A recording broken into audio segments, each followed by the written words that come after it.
Japan में अक्सर भूकंप आते रहते हैं और वहां पर इसी वजह से जान माल के खतरे से बचने के लिए बुलेट ट्रेन सिस्टम में सेंसिटिव सेस्मोमीटर लगाए गए हैं, जो इतने सेंसिटिव हैं कि भूकंप के आने से पहले उसकी जानकारी दे देते हैं। कुछ ऐसा ही हुआ 11 मार्च 2011 को, जब 8.9 तीव्रता के भूकंप की जानकारी एक सेस्मोमीटर ने 12 सेकंड पहले ही दे दी और समय रहते 33 ट्रेनों को स्टॉप सिग्नल भेजा गया, जिसमें से 32 ट्रेनों को जान माल के खतरे से बचा लिया गया और सिर्फ एक ट्रेन डीरेल हुई।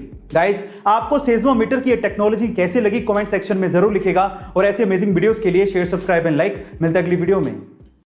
पिता की मौत के बाद एक बेटे ने अपनी मां को ओल्ड एज होम भेज दिया, लेकिन मां ने कोई शिकायत नहीं की। एक बार ओल्ड एज होम से बेटे को कॉल आता है कि आपकी मां की तबीयत बहुत ज्यादा खराब है, उनसे आखिरी बार मिल लीजिए।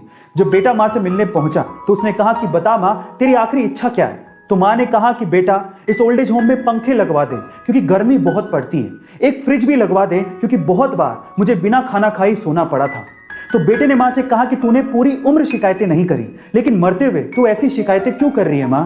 तो मां ने क्या कहा पता है? मां ने कहा कि बेटा, मैंने तो गर्मी, भूख और दर्द बर्दाश्त कर लिया, लेकिन मुझे डर है कि जिस वक्त तेरे बच्चे तुझे यहां पर छोड़ के जाएंगे तो तू ये सब बर्दाश्त नहीं कर पाएगा।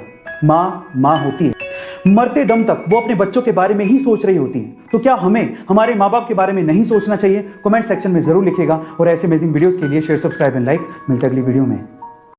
गाइस, आपने famous web series Money Heist के बारे में तो जरूर सुना होगा, जिसका सीजन 5 मोस्ट अवेटेड है।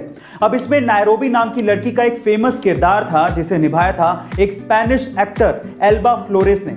लेकिन बहुत ही कम लोग ये जानते हैं कि एल्बा फ्लोरेस यानी कि नायरोबी ने एक बार एक मूवी में एक इंडियन विमेन का किरदार भी निभाया था, जिसमें वो तेलुगु भाषा बोलते दिखती हैं। उस मूवी का नाम था विसेंटे फेरर, जो कि एक स्पेनिश मूवी थी, लेकिन उसकी स्टोरी इंडियन थी। गाइस, क्या आपको इसके पहले तक इफेक्ट पता था? और अगर नहीं पता था तो कमेंट सेक्शन में जरूर लिखिएगा और ऐसे अमेजिंग वीडियोस के लिए शेयर, सब्सक्राइब एंड लाइक। मिलता है अगली वीडियो में। हमारे यहाँ घरों में 3 ब्लेड के पंखे लगाए जाते हैं, जबकि अमेरिका के घरों में 4 या 5 ब्लेड के पंखे लगते हैं। पर सवाल यह है कि ऐसा क्यों? क्या आप जानते हैं?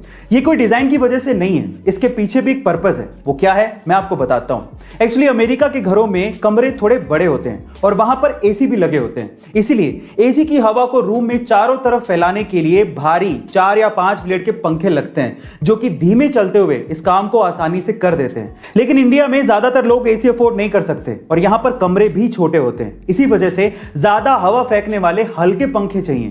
इसीलिए यहां पर 3 ब्लेड के पंखे इस्तेमाल किए जाते हैं। गाइस, क्या आपको इसके पहले तक इंफॉर्मेशन पता थी? और अगर नहीं पता थी तो कमेंट सेक्शन में जरूर लिखिएगा और ऐसे अमेजिंग वीडियोस के लिए शेयर, सब्सक्राइब एंड लाइक। मिलते हैं अगली वीडियो में।